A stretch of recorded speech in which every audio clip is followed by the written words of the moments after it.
সুপ্রিয় দর্শক, আমি মুস্তফা জানি সবাইকে স্বাগত জানাচ্ছি সম্পাদকীয়তে। আজকের বিষয় চামড়া ব্যবস্থাপনা, আর এই নিয়ে আলোচনার জন্য আমাদের স্টুডিওতে উপস্থিত আছেন প্রথমে ইঞ্জিনিয়ার এম আবু তাহের, সাবেক সভাপতি বাংলাদেশ টার্নার্স অ্যাসোসিয়েশন এবং সাবেক সভাপতি Bangladesh finish leather goods and footwear association. মাঝখানে আছেন Toufiqul Islam Khan, research fellow CPD, এবং ওই প্রান্তে আছেন টিপু সুলতান, মহাসচিব Bangladesh hide and skin merchants association. এছাড়াও চট্টগ্রাম বোর্ড থেকে আমাদের সাথে সরাসরি যোগ দিয়েছেন মোহাম্মদ আব্দুল কাদের, সহসভাপতি চট্টগ্রাম কাঁচা চামড়া ও আড়তদার সমিতি। তবে আলোচনা শুরুর আগেই চলুন দেখিনি এখনকার প্রধান সংবাদগুলো। নির্ধারিত টাকা পরিশোধ করেও এবার হজে যেতে পারেননি অনেকে। বিমানের হজ ফ্লাইটের শেষ দিনে যাত্রীদের ঘন্টার পর ঘন্টা অপেক্ষা।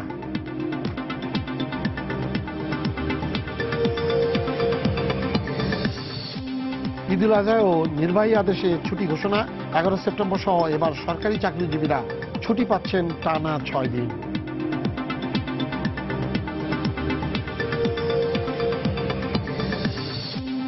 সম্পদ গোপন ও পেনশনের টাকা আত্মসাতের মামলায় এক উপসচিব সহ 2 সরকারি কর্মকর্তা গ্রেপ্তার।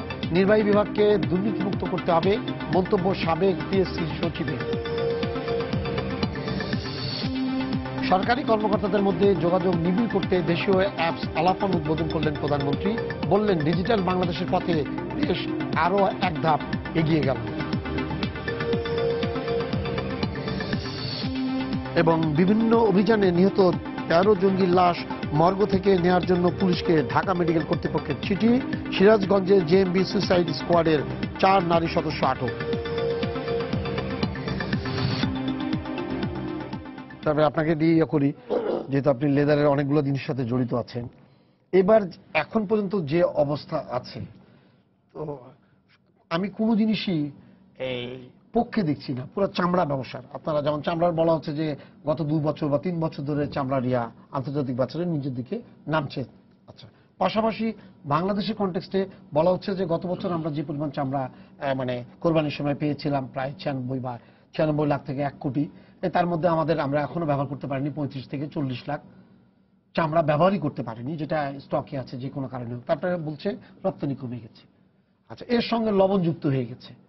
হ্যাঁ, লবণের দাম ডবল হয়ে গেছে, অলমোস্ট ডবল হয়ে গেছে।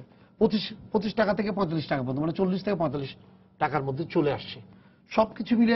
এরপরে আজকে ওই বাণিজ্য মন্ত্রীর সাথে যে বৈঠকটা হচ্ছে, তাতে এই টার্নারি মালিক সমিতির ইয়ারা বলেছেন যে 40% গত বছরের তুলনায় 40% চামড়ার দাম নির্ধারণের জন্য তারা প্রস্তাব দিয়েছেন, যেটা বাণিজ্য মন্ত্রী বলেছেন এই অবস্থায় এইভাবে মানা যায় না। অতএব পার্শ্ববর্তী দেশ সবকিছু মিলিয়ে এমন দাম ঠিক করা উচিত যাতে চামড়া বাইরে না চলে যায়। ধন্যবাদ সাহেব। মানে আপনার নলেজে আছে কিনা, যেমন মানে সারা বিশ্বের তারা কিন্তু আমাদেরকে ওয়ার্নিং দিয়েছে, ইউরোপিয়ান ইউনিয়নের বিভিন্ন কান্ট্রি, যে 14 পরই আমাদের এখান থেকে কোনো ব্র্যান্ড বায়ার বা বড় বায়ার তারা কিন্তু চামড়া কিনবে না until we move from Hazaribagh two new tannery state. এখনো কিন্তু আমরা মানে পৌঁছে হাজারিবাগ থেকে মানে নতুন ট্যানারি এরিয়াতে পুরা যেতে পারিনি। 2-1টা ট্যানারি শুরু হয়েছে, 2-4টা শুরু হয়েছে।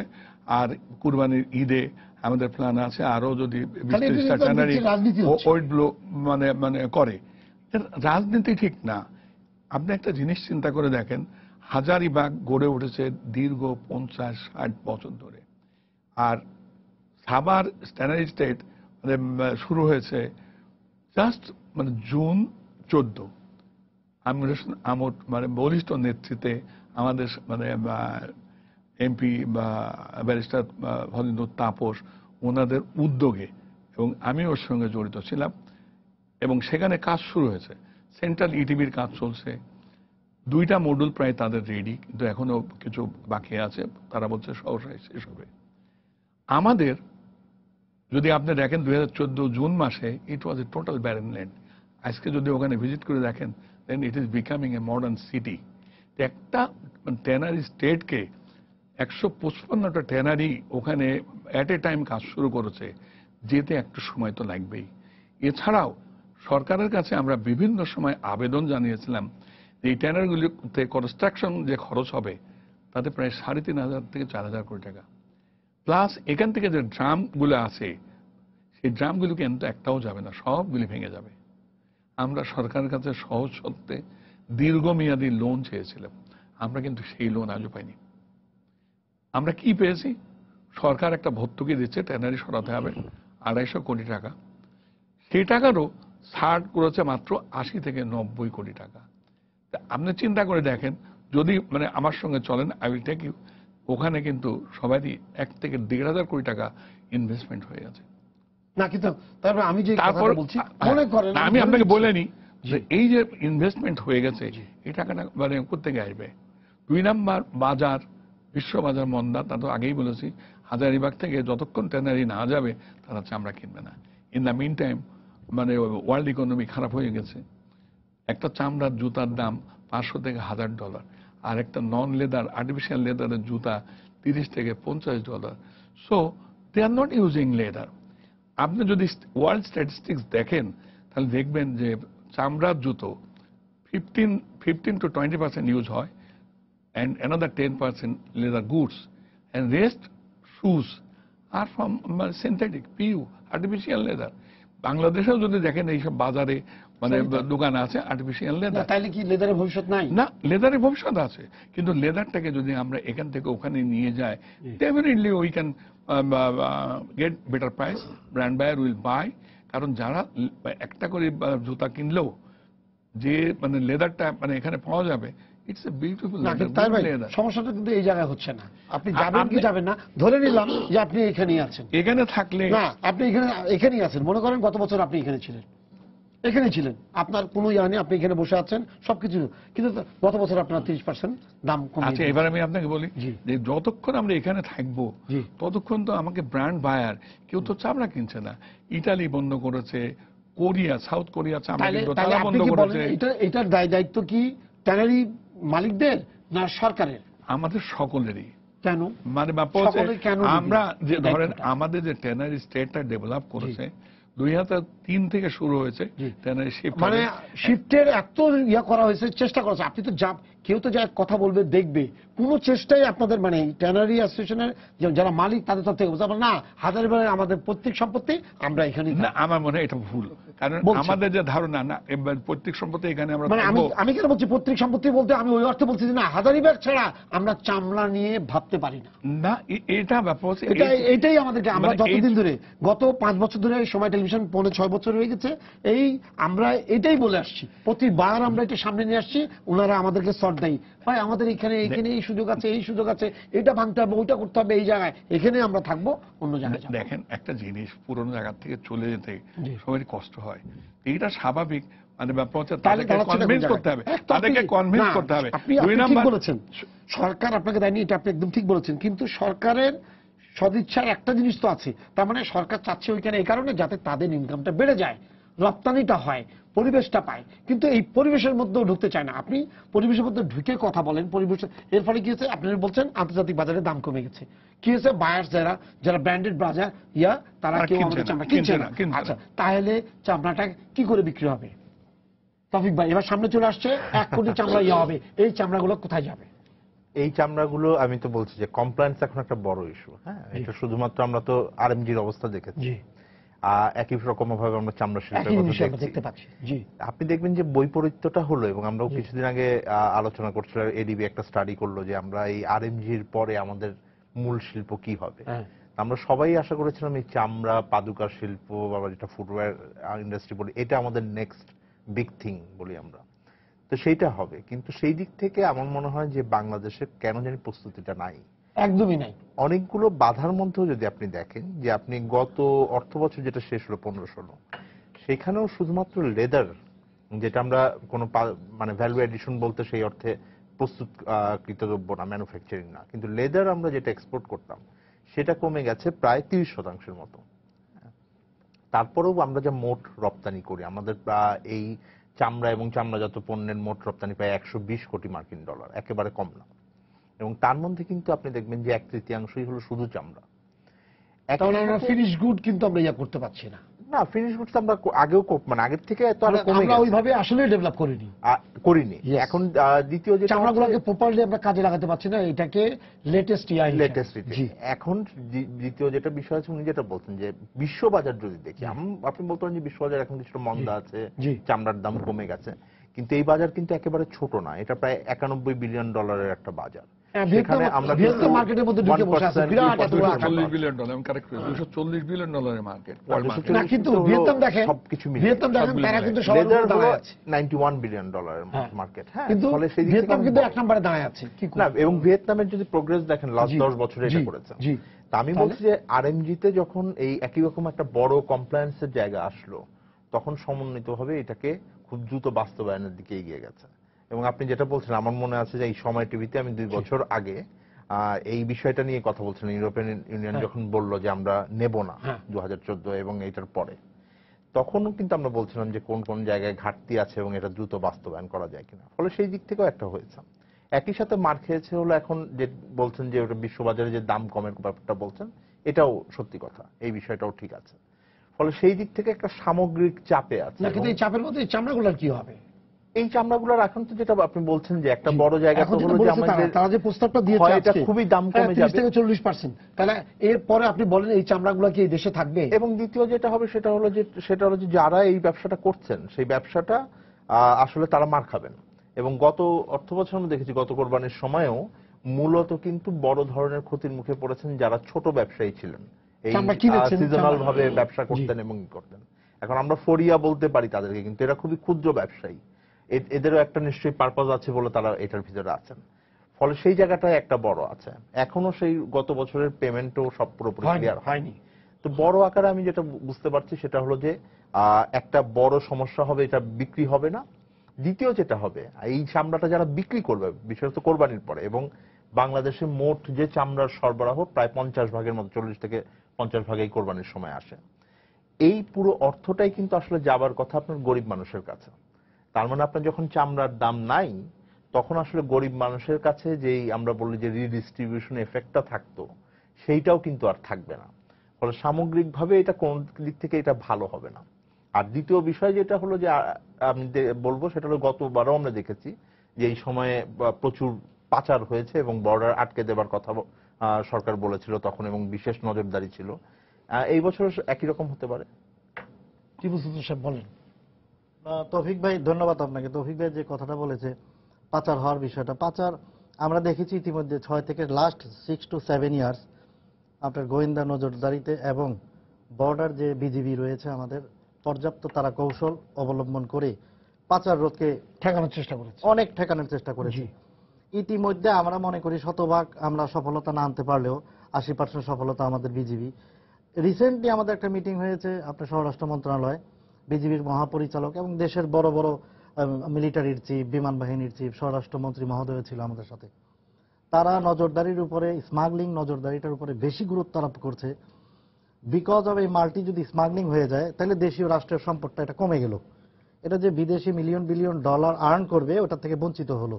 তা আমরা যেটা বলতে চাচ্ছি আপনাদের মাধ্যমে, আমরা বিজনেস করতে এসে আমরা রীতিমতো ওই ঠিক এই কোরবানি ঈদ আসলে আমাদের খুব গিলটি ফিল মনে হয় নিজেকে নিজে। বিকজ অফ হোল দ্য ইয়ারে এটার কেউ খোঁজ খবর রাখে না।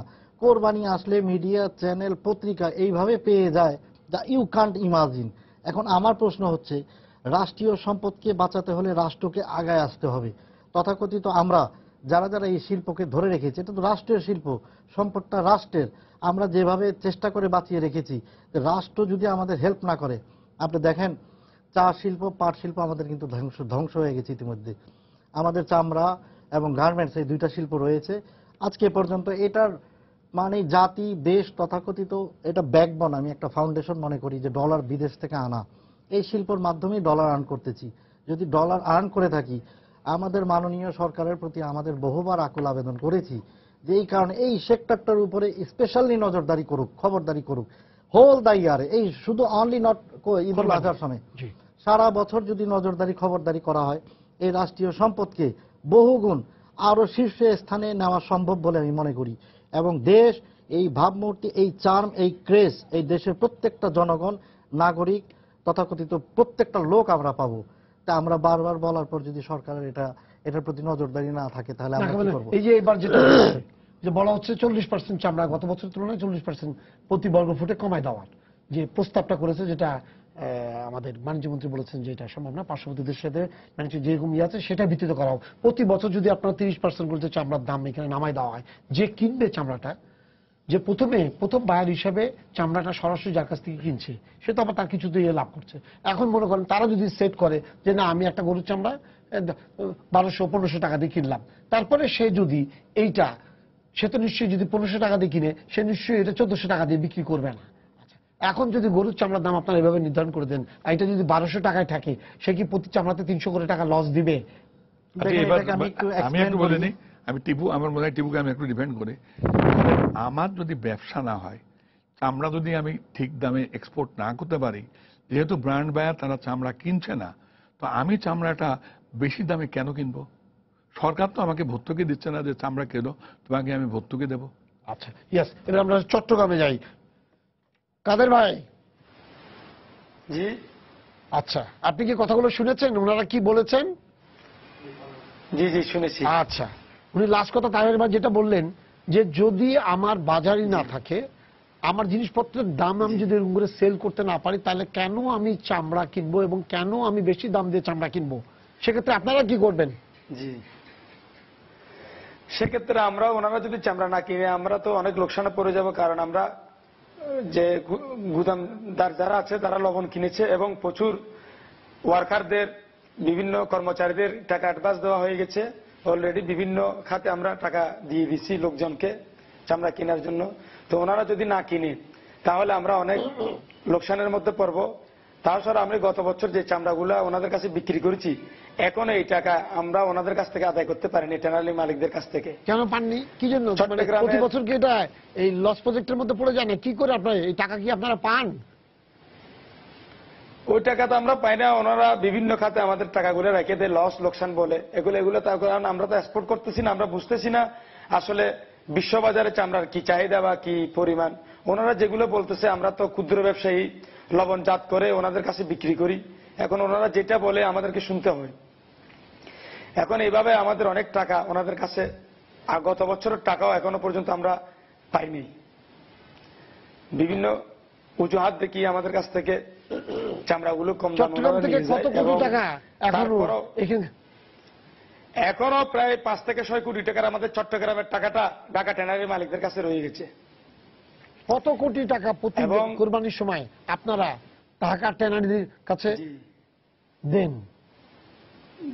জি, কত কোটি টাকা বিক্রি করি। চট্টগ্রাম থেকে কত কোটি টাকার চামড়া ঢাকা ট্যানারিতে আসে? চট্টগ্রাম থেকে ম্যাক্সিমাম 60 থেকে 70 কোটি টাকার চামড়া এই ট্যানারি মালিকদের কাছে বিক্রি করা হয়। এবং চট্টগ্রামের 2টি ট্যানারি ছিল, স্বাধীনতার পর থেকে 2টি ট্যানারি চালু ছিল, মদিনা এবং রিফ লেদার। ওনারা 2টি ট্যানারি নগদ টাকা দিয়ে চামড়া খরিদ করে। এবং ঢাকার একটি ট্যানারি চট্টগ্রামের মধ্যে আসে, সেটা হচ্ছে 2টি ট্যানারি। একটি হচ্ছে আপনার এফএক্স ট্যানারি, দ্বিতীয়টা হচ্ছে আপনার ঢাকা হাইট স্কিন। এফএক্স ট্যানারির কাছে কোনো টাকা এখনো পর্যন্ত কেউ পাবে না চট্টগ্রামের, অন্যরা সব টাকা পেমেন্ট করে দিয়েছেন। আর অন্য আদার্স ট্যানারির কাছে এখনো বাংলাদেশ চট্টগ্রামের 6 থেকে 7 কোটি টাকা এখনো রয়ে গেছে। আচ্ছা, আপনারা যে চামড়াটা কিনে গত বছর আপনাদের কোনো লস হয়েছে? এই যে আপনারা চামড়াটা কিনেছেন, কোন লোকসান আপনাদের আছে যে না আপনারা তার কাছ থেকে কিনেছেন 1500 টাকা দিয়ে, তারপরে আপনারা 1400 টাকা বিক্রি করেছেন, এরকম কোন জিনিস আপনাদের আছে? আছে, আমরা গত বছর অনেক টাকা লোকসানে দিছি। আমরা এই গত বছর 1800-1900 টাকা চামড়া কিনে ওই চামড়াটা আমরা 1300 টাকা 1200 টাকা এরকম করে বিক্রি করছি। আমাদের অনেক টাকার লোকসানের মধ্যে আমরা পড়ছি। আমরা তো যারা মৌসুমী ব্যবসায়ী তাদের কাছ থেকে এক পিস চামড়াও বাদ দিয়ে কিনি না। ট্যানারি মালিকদের কাছে যখন বিক্রি করতে যায়, তখন ওনারা বলে 20%-25% বাদ দিয়ে আমাদের কাছ থেকে চামড়াগুলো কিনা হয় না। কিন্তু আপনাদের তো ওনারা তো বলে দেয়, ট্যানারিতে বলে দেয়, নির্ধারণ করে দেয় চামড়ার দাম এত বর্গফুট, এত টাকার বেশি দামে চামড়া কিনবেন না। এরপরে আপনার বেশি দামে চামড়া কিনেন কেন? আমাদেরকে কিনতে হয় ওইখানে পড়িয়ে রাবানো করে দরখাস্ত খুশির মধ্যে। তাহলে আপনি কোন আশায় কিনেন? আপনি ভালো করে জানেন ওনারা ঠিক করে দিয়েছেন যে আমি 1500 টাকার উপরে চামড়া কিনবো না। আপনি কি করে 1700 টাকা দিয়ে চামড়া কিনছেন? না, আমরা তো স্কয়ার ফিটের উপর চামড়া, একটা যদি আপনার চামড়াটা কিনা হয় স্কয়ার ফিটের, একটা স্কয়ার ফিটে নির্ধারণ করে যদি দেয় ওনারা বা 40 টাকা, তাহলে আমরা একটা ওইটা এভারেজে আমরা বিক্রি করতে গিয়ে লোকসানে পড়ে যাই আর কি। আচ্ছা ঠিক আছে, আপনি আমাদের সাথে চামড়াটা থাকেন। তো আপনার জি average- আপনি থাকেন। হ্যাঁ ওনারা যে বলে বারবার যে এই যে আমি চট্টগ্রাম ব্যবসায়ীকে আমি সাদর আমন্ত্রণ জানাচ্ছি এবং বলার জন্য, সে যেমন স্পেশালি বলে যে কোন ট্যানারির কাছে টাকা পাবে। এর আগে আমরা একটা টক শোতে প্রায় 50 থেকে 60 কোটি টাকার কথা বলেছে চট্টগ্রামের ব্যবসায়ী ইন্ডিপেন্ডেন্ট চ্যানেলে। আমার প্রশ্ন হচ্ছে যে যে যে বিজনেসম্যান, যারা গুড বিজনেসম্যান যারা আছে, তাদের it is matter of Prestige, I think so, because of আমার থেকে টাকা পায় না, ট্যানারি সেক্টরের উপরে এই ব্লেম যেতে পারে না। যার কাছে পায় তার কথা বলুক, আদারওয়াইজ না হলে এটা একটা কন্ট্রাডিকশনে থাকে বিজনেসম্যানরা, যে মনে হয় আমার কাছে পাবে। তাহের ভাইয়ের মতো একটা বিশিষ্ট ব্যবসায়ী, আমরা তাকে সম্মান করি, উনি অনেক উঁচা লেভেলের লোক। না কিন্তু টিউ ভাই, আমি সেও বলি একটু আপনাকে, feel করতে পারে, কালকে এটা না। আমি খুলনা থেকে একটা রিপোর্ট নিয়ে এসেছি। ওখানে বলছে যে অনেকে এই ব্যবসার মধ্যে থেকে এত টাকাগুলো পায়নি, এবং প্রতিবার দেখা যাচ্ছে বিভিন্ন জেলাগুলোর ইয়ারা বলছে। তাহলে তারা কি মিথ্যা অভিযোগ করছে? সমস্যাটা কোথায়? অভিযোগগুলা কারেক্ট আছে, বাট অ্যাবসলুটলি কারেক্ট আমি এটা বলবো না, একটু আছে, জি কিছুটা আছে, এটাকে বাড়িয়ে বলতেছে, অনেক অনেক বাড়িয়ে বলতেছে। 2 কোটি টাকা পাবে, এটাকে 10 কোটি টাকা বলতেছে। তো এটা বলা একটা বিজনেসম্যানের পক্ষে উচিত না, আমি মনে করি। দেখেন, আর যে চামড়ার যে ধূম্রজালটা প্রবলেমটা সৃষ্টি হচ্ছে, আমরা 3500 টাকাও মাল বিক্রি করেছি এই 3-4 বছর আগে, 3700 টাকা বিক্রি করেছি। এখন প্রশ্ন হলো, তৃণমূল পর্যায় থেকে যদি এটা কন্ট্রোল না করা হয়, বিভিন্ন জায়গায় সিন্ডিকেট হয়ে, দলবদ্ধ হয়ে, এই কারবারিরা সব এক হয়ে সিন্ডিকেট করে বাসায় বাসায় 500 আর 600 টাকা করে দিয়ে আসে। গরিবের হক যে মারে, এটা কারা মারতেছে? এই যে আমাদের উপরে ব্লেমটা আসছে, এটা সঠিক না। 500-600 করে টাকা দিয়ে আসে জোর করে। এই রাষ্ট্রীয় সম্পদ বাঁচাইতে হলে রাষ্ট্রকে এগিয়ে আসতে হবে, এগিয়ে আসতে হলে তো অ্যাডমিনের দরকার, অ্যাডমিনিস্ট্রেশন এটাকে ধরুক, কঠিন হস্তে ধরা উচিত। এবং 500-700 দিয়ে চামড়াগুলারে জোরপূর্বক কেন নিয়ে আসবে? এই কস্টিংটা কোথায় যায় পড়তেছে আপনি দেখেন। 500-700 করে এনে মার্কেট দেখতেছে, এখানে 3000 বিক্রি, ওখানে আয় ঢেলে দিচ্ছে, আয় বলতেছে 3200 টাকা আমার কস্টিং। ঠিক এইভাবে হচ্ছে। এখন লবণেরও যে একটা ব্যাপার আছে, দেখেন দাম যে কমে গেল। গত বছর আমরা লাস্ট ইয়ারে 550 550 টাকা করে লবণের বস্তা কিনেছি বস্তা আমরা। কিনেছেন, এবার আপনার মধ্যে 1400 টাকা। এই বছর 1400 টাকা। এই কস্টিংটা কোথায় যেয়ে উঠবে? দাম কমে গেল, 1200-1300 টাকা আসলো, দেখা যায় যে 65 টাকায় পার পিসেসে আমরা লবণ লাগিয়েছি। এখন 180 টাকা, 180 টাকা লাগবে পার পিসেস। ইভেন আপনি আগে 200 টাকা এটা কস্টিং একটা মালের উপরে চলে যেত, ওই খলিফা, জিলানি, কাটিং, লবণ, বিভিন্ন প্রকিউরমেন্টে এটা লাগতো, কিন্তু এখন লেগে যাবে 300 প্লাস। 1200 টাকা হলে 300 প্লাস হলে 1500 টাকা হচ্ছে।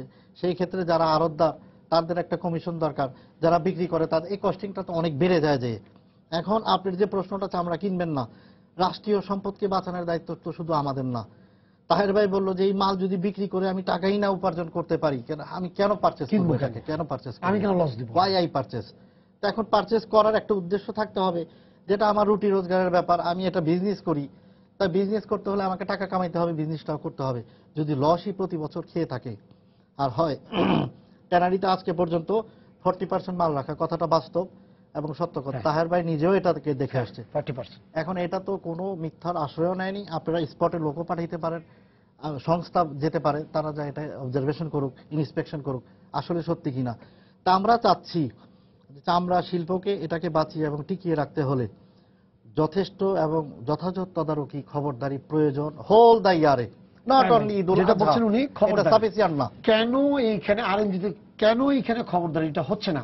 একটা চামড়া যখন একটা মানুষ কিনছে, যেমন আমি যখন চামড়াটা বিক্রি করছি, যার কাছে বিক্রি করছি, সে যদি জানে যে আপনি এই চামড়া এত টাকা বেশি কিনতে পারবেন না, তাহলে এই প্রচারটা কেন হচ্ছে না? কোথায় সমস্যাটা? এখন ধরেন চামড়ার ব্যবসায়ী, তাকেই চামড়া ডিল করা উচিত। যে মৌসুমি সাপ্লায়ার এসে চামড়া কিনছে 500, 1000 বা 2000 টাকা দিয়ে, সে চামড়ার সম্বন্ধে তার কোনো নলেজ নেই, চামড়াটা কিনে লবণ দিতে হবে যদি বিক্রি না হয়, সে নলেজও নেই, তারা কেন হ্যান্ডেল করে? তারা হ্যান্ডেল করতে গিয়ে তারা লস করছে। তো ট্যানারিওয়ালারা তাদের কাছ থেকে সুযোগ বুঝে পোস্তায় যখন আসে কম দামে কিনছে অথবা বেশি দামে কিনছে, টাকা দিতে পারছে না। তো এগুলি তো আগেই হিসাব করা উচিত। আমি আগেই বললাম যে চামড়াটা যদি কিনে প্রসেস করে যদি আমি প্রফিট না করতে পারি, আমি সেই ব্যবসা কেন করব? কাজে আমাদের উচিত মডার্ন ট্যানারিতে, যেখানে আমরা সাভারে যাচ্ছি, চামড়া ফিনিশ করে এটা প্রোডাক্টে যেতে হবে, পণ্য বানাতে হবে, পণ্য বানাতে হবে। লেদার দেন আমাদের যে চামড়া বাংলাদেশে আছে, তাতে কিন্তু 155টা ট্যানারি চলবে না। কাজে আমাদের চামড়া আরো দরকার। যদি চামড়া মানে প্রথমেই বলছেন যদি চামড়া যদি বাইরে থেকেও আসে বা আমাদের যদি ইম্পোর্টও করতে হয় দেন উইল ডু দ্যাট। কিন্তু তার আগে আমাদেরকে সাবার ট্যানারি স্টেটে চামড়া মানে আপনার মোস্ট মডার্ন ওয়েতে উইথ কমপ্লায়েন্স ট্যানারিগুলি তৈরি করতে হবে। এবং তার জন্য সরকারের যে সাহায্য দরকার, আমি আপনাকে এটুকু বলতে পারি 2.5 বছর হয়ে গেছে ওখানে কোনো ট্যানারি আজ পর্যন্ত কোনো শর্ট টার্ম লোন পায়নি অথবা কোনো লোন পায়নি ওখানে ট্যানারিটা তৈরি করার জন্য। তো তাই ভাই এখন কি আপনার মনে হচ্ছে না আপনার 40% চামড়া মানে 40 লাখ 35 থেকে 40 লাখ পিস চামড়া আপনার রয়ে গেছে এখানে আছে? আচ্ছা, আপনি গত এক বছরে আপনি 60 লাখ চামড়া পণ্য বা ফিনিশ গুড করে বিক্রি করতে পেরেছেন বা আমদানি রপ্তানির জন্য। এখন এটা তো আমাদের কাছে আছে, এই জিনিসটুকু যে রয়ে গেছে। তারপরে যে এই 96 লাখ বলেন আর 1 কোটি বলেন চামড়া, যখন এইটা এখন আসবে, সেই সময় যখন আসবে, এই আসার সময় যদি আমি এই ব্যবস্থাপনাটা ঠিক মতো করতে না পারি তাহলে এই চামড়াগুলো কি হবে? এখন ব্যবস্থাপনাটা আমাদের ঠিকভাবে করা উচিত। কারণ আমরা ধরেন অ্যাসোসিয়েশনের মাধ্যমে সরকারের মাধ্যমে আমরা সব গ্রামের মানে প্রত্যন্ত অঞ্চলে ট্রেনিং দিয়েছি কিভাবে স্লটার করতে হবে, কিভাবে চামড়াটা প্রিজার্ভ করতে হবে। সব চামড়া ব্যবসায়ী যারা তারা কিন্তু জানে যে সঙ্গে সঙ্গে চামড়া পোস্তাতে আনতে হবে এমন কোনো কথা নেই। চামড়া তারা লবণ দিয়ে মানে আপনার প্রিজার্ভ করতে পারবে। সুতরাং সেই নলেজ তাদের থাকতে হবে। আমি অ্যাভয়েড করতে চাচ্ছি এই জন্য যে যারা চামড়ার সঙ্গে ইনভলভ না তারা যদি চামড়া করতে যায় তাহলে সেই চামড়াতে তাদের লস হওয়া এবং মানে আলটিমেটলি চামড়াটা নষ্ট হয়ে যাওয়ার সম্ভাবনা অনেক বেশি। এটা কিন্তু ডাল চালের বিজনেস না, বিজনেসটা চামড়া। এটা এক্সপার্ট ছাড়া, তারপর যেটা বললো এক্সপার্ট লোকের বিদেশি ফরেন থেকে লোক এনে কিন্তু আমরা এক্সপার্ট করিয়েছি এটাকে। স্লোটিং কিভাবে হবে, স্লোটার হাউস যেহেতু নাই, স্লোটিংটা কিভাবে প্রপার স্লোটিং হচ্ছে কিনা এটা দেখার জন্য। এগুলি দেখার পরে হচ্ছে না। আপনি দেখেন আমাদের যে চামড়াগুলো 20% মাল কিভাবে মার খাচ্ছে, তারাই তো পারে না। আমি 20% মাল কিভাবে মার খাচ্ছে দেখেন। আপনি একটু এক্সপ্লেন করতে চাই। মাংসটা লেগে থাকে চামড়ার ওখানে, লাগার পর আপনি যতভাবে লবণজাত করেন এটাকে উপর থেকে, কিন্তু ওই জায়গা পর্যন্ত কিন্তু পৌঁছলো না, স্পটেড হয়ে যাবে। That is the problem. এটা স্লোটিং, অনলি স্লোটিং। এটা ডাল চালের যারা বিজনেস করে তাদের সম্ভব না। চামড়ার উপরে এক্সপার্ট থাকতে হবে এবং চামড়াকে বুঝতে হবে তার quality, colour, grain, each and everything সব বুঝার পর আমাদের সার্বিকভাবে এটা ব্যবস্থাপনা যেটা আমাদের চামড়ার যে ব্যবস্থাপনাটা ওভারঅল ব্যবস্থাপনার কোনো তদারকি ঠিকমতো এইবার আপনি আমাকে তৌফিক বা বলেন এখন যে সমস্যাটা আমাদের সামনে আছে, 1 নম্বর হলো লবণের দাম বেড়ে গেছে। আবার বলা হচ্ছে লবণ আমদানি করা হবে। লবণ আমদানি করে লবণটা কখন আসবে তাও আমরা জানি না, মানে এই প্রসেসের মধ্যে আছে। এখন ওনারা তখন বলবো যে আমাদের লবণ দিতে আরো বেশি খরচ হয়ে যাচ্ছে। উনি বললেন যে আমাদের এই কস্টিং এইটা ওইটা সবকিছু মিলে আবার ওখান থেকে না আন্তর্জাতিক বাজারে কমে গেছে। তাহলে এই চামড়ার ভবিষ্যৎটা কি? চামড়ার ভবিষ্যৎ আমার মনে হয় যদি দাম কমে গিয়ে থাকে এটা মানে এই বছর মেনে নিতে হবে। আমাদের সমস্যা হলো যে আমি যেটা দেখি সেটা তখন এই চামড়া তো দৌড় দিয়ে পালা যাবে আরেক দিকে। যদি পালিয়ে যায় সেটা আপনার জন্য এক্সপোর্ট হবে। আমি বললাম আপনার যদি চাহিদা না থাকে এখন বাজারে, বড় বিষয় হলো যে আজকে যদি চাহিদা না থাকে, কোরবানির সময় যদি আমাদের 50% সরবরাহ হয় চামড়া, আজকে যদি ওনারা কিনতে না পারেন, এটাকে স্টোর করতে না পারেন, আমার 6 মাস পরে গিয়ে আমার চামড়ার সংকট হবে কিনা, তখন আমাকে আবার আমদানি করতে হবে কিনা। This is my season. এখন তারা আসলে যদি চামড়া প্রকিউর করতে পারে তাহলে তাদের দাম আসলে কম পড়বে। কোরবানির সময় যত যাই আমি বলি, কোরবানির সময় যে দামই থাকুক না কেন এটা দাম কম পড়বে।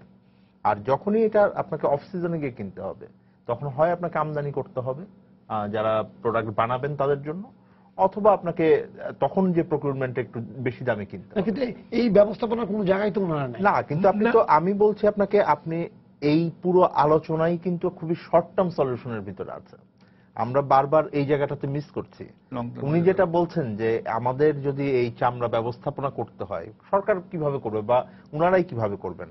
আপনি দেখেন আজকে আমাদের মেয়র সাহেব এই এলাকার যে মেয়র আছেন উনি সাইদ কবির সাহেব কিন্তু বলেছেন যে এই আমরা নির্ধারিত জায়গায় আমরা কোরবানি দেই, সেখানে যদি সঠিক লোকজন থাকে চামড়া ছাড়ানোর জন্য। কারণ মূল ব্যাপারটা তো উনি যেটা বলছেন যে চামড়া ছাড়ানোটা হলো 20% এখন এতগুলো কষাই তো আমাদের নাই। বাইরে যেটা কি হয় বড় জায়গায় যেটা বাংলাদেশের সাথে স্লটার হাউসে গিয়ে আসলে কোরবানি মাংসটা নিয়ে মাংসটা দিয়ে দেয়। আমাদের এখানে তো এটা হয় না। 40% যে চামড়া মজুদ আছে আমাদের ট্যানারিতে 40% is not enough for leather.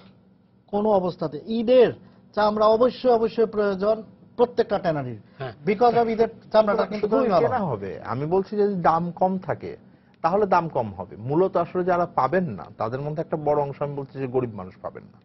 1 বছর আপনি এটা মেনে নেন, কিন্তু আপনি মধ্যমেয়াদী যে সলিউশন গুলো আছে, আমার মনে হয় যে এখানে তাহির ভাই বলছেন যে আমাদের সাভারে যেতে হবে, সেই জায়গাটাতে আমরা জোর দিচ্ছি কিনা। এই প্রকিউরমেন্টের ভিতরে এখন যেটা একটা বড় বিষয় হলো যে যতটুকু যে টাকা আপনি একেবারে ক্যাশে পেমেন্ট হবে, যারা বড় ভাবে প্রকিউর করবেন বিভিন্ন জায়গায় একদম সাথে সাথে পেমেন্ট পাবেন, এটা কোনো ব্যবসায় হয় না। তো কিছুটা বাকি থাকবে। বিষয় হলো যে আপনি 1 বছর পরেও পেমেন্ট আপনার বাকি থেকে যাচ্ছে কিনা। আর থার্ড জায়গাটা হলো যে ক্যাশ ফ্লোর বিষয়টা। এই বছর ক্যাশ ফ্লো সমস্যা হওয়া উচিত না। ব্যাংকে যথেষ্ট পরিমাণ টাকা আছে, সুদের হার স্বাভাবিকভাবে অনেকখানি কমে এসেছে। এই বছর বড় আকারের ক্যাশ ফ্লো প্রবলেম হওয়ার কোনো কারণ থাকার কথা না। যদি এটা থাকে তাহলে আমি বলবো যে তাহলে আমাদের কাঠামোগত সমস্যা। এখন এখানে আমি একটা বক্তব্য রাখতে চাই। ব্যাংক মানে অ্যাপ্রোচে যে মানে অ্যাপ্রোচ করলেই ট্যানারি আলারা টাকা ফেরত দেয় না, কিন্তু আমাদের যতগুলি ট্যানারির কাছে সব ব্যাংকগুলি কত টাকা পাবে? 2,500 কোটি টাকা, 3,000 কোটি টাকা। আমাদের হাজারীবাগে যে জমি আছে, আমরা এখান থেকে চলে গেলে এই জমিগুলি কিন্তু যদি রেসিডেন্সিয়াল এরিয়াতে কনভার্ট করা যায় এর দাম অনেক অনেক গুণে বেশি। তাহলে আমাদের মানে ব্যাপার হচ্ছে ব্যাংকগুলি কেন অর্থায়ন করে না? ব্যাংকে যত টাকা আছে তারা কিন্তু আমাদেরকে কোনো সাপোর্ট দিচ্ছে না। মানে এখানে আমাদের আইন কানুনগুলি এমন করে রেখেছে ডেভেলপড কান্ট্রির মতো, যেখানে মানে একটা 1 মাস পর পর মানে রিপেমেন্ট না করলে খেলাপি করে দেবে। আমরা তো সেই পর্যায়ে আসি নাই এখনো। ইটস মানে industry and it's a developing country. একটা ম্যানুফ্যাকচারিং ইউনিট চালাতে হলে মানে 2 মাস খারাপ যাবে, 3 মাস খারাপ যেতে পারে, কিন্তু লোন খারাপ হয়ে যেতে পারে, রিপেমেন্ট না করতে পারে। রিপেমেন্ট না করলে পত্রিকা বলেন, সংবাদ বলেন, ব্যাংক বলেন, সবাই বলে সব খেলাপি। বাট খেলাপির ডেফিনেশনটা আমাদেরকে চেঞ্জ করতে হবে। আমরা শেষ পর্যায়ে আছি, আমরা একটু চট্টগ্রামের দিকে। কাদের ভাই? জি ভাই। জি, তাহলে আপনাদের আর্জিটা কি এবার? চামড়া ব্যবসায়ী মনে করেন সবচেয়ে বড় চামড়া ব্যবসায়ী আপনারা হচ্ছেন চট্টগ্রামে, ঢাকার পরে। আমাদের আর্জিটা হচ্ছে কোরবানি ঈদের চামড়া 50% চামড়া হচ্ছে গ্রেডের মাল। ট্যানারিওয়ালারা এই চামড়া দিয়ে সারা বছরে যে চামড়াগুলো কিনে এই কোরবানি ঈদের চামড়া দিয়ে ওনারা চামড়াগুলো চালায়। তো ওনারা আমি আশা করব ওনারা চামড়া কিনবেন এবং আমাদেরকেও সহযোগিতা করবেন, এবং আমাদের টাকাগুলো যে ট্যানারিগুলোতে আসে বাকিতে আছে ওই ট্যানারি মালিকরা যদি আমাদের টাকাগুলো ঈদের আগে আগে পেমেন্ট করে দেয় তাহলে আমরা কিছুটা উপকারিত হব। এবং চামড়া হচ্ছে পোষণশীল জাত। এই চামড়া ট্যানারি মালিকরা যদি ওই চামড়াগুলো যদি ওনারা না কিনে তাহলে লবণজাত করা না হয় তাহলে চামড়াগুলো নষ্ট হয়ে যাবে এবং পরিবেশ দূষণ হবে।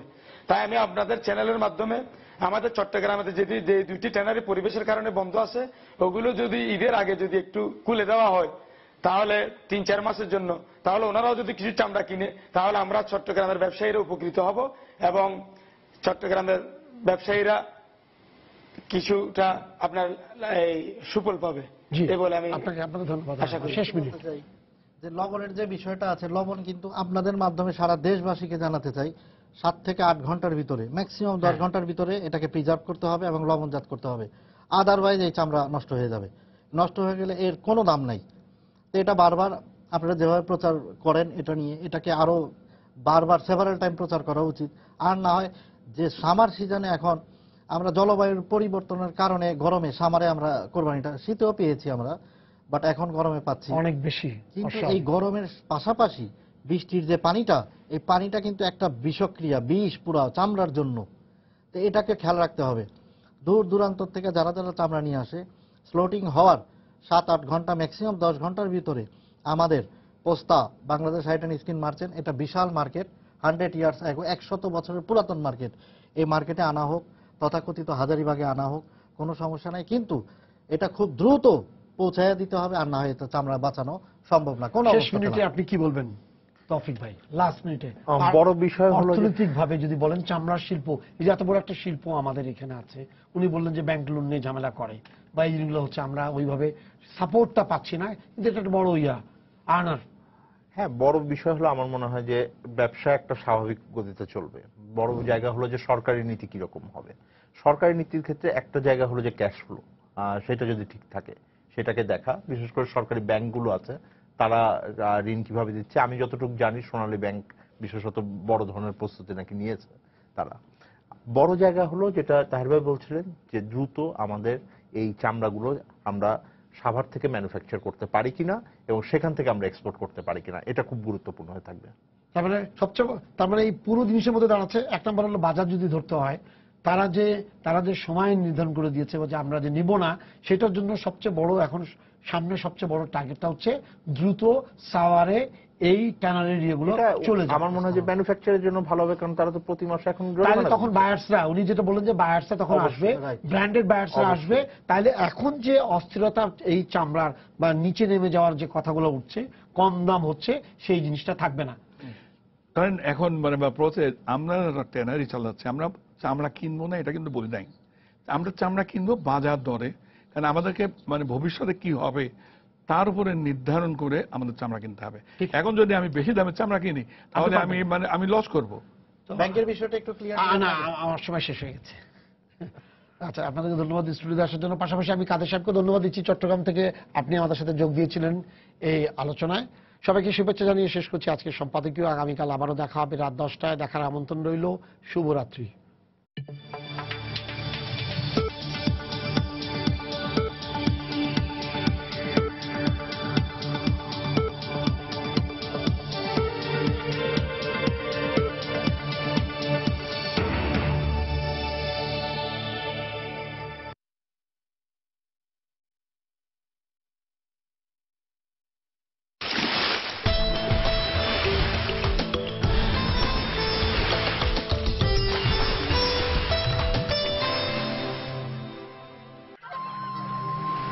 পলিমাটির দেশ আমাদের বাংলাদেশ, মমতাময় মানুষ, স্নেহময় প্রকৃতি। কিন্তু অনেক সময় বৈরী প্রকৃতি আঘাত হানে আমাদের নির্মাণে। ঘূর্ণিঝড়, ভূমিকম্পে আমরা হই ভীত, স্থাপনা হয় অরক্ষিত। তাই প্রয়োজন সুদৃঢ় ভিত্তি, চাই কার্যকর নির্মাণ সামগ্রী, চাই একটি শক্তিশালী স্টিল বার। শীতলপুর স্টিলের SASM আল্ট্রা স্ট্রং 500 TMT বার সবচাইতে শক্তিশালী এবং নিরাপদ স্টিল বার। এর হাই ডাক্টিলিটি আর ম্যাক্সিমাম বেন্ডাবিলিটি, উচ্চ তাপ ও ভূমিকম্প সহনশীলতা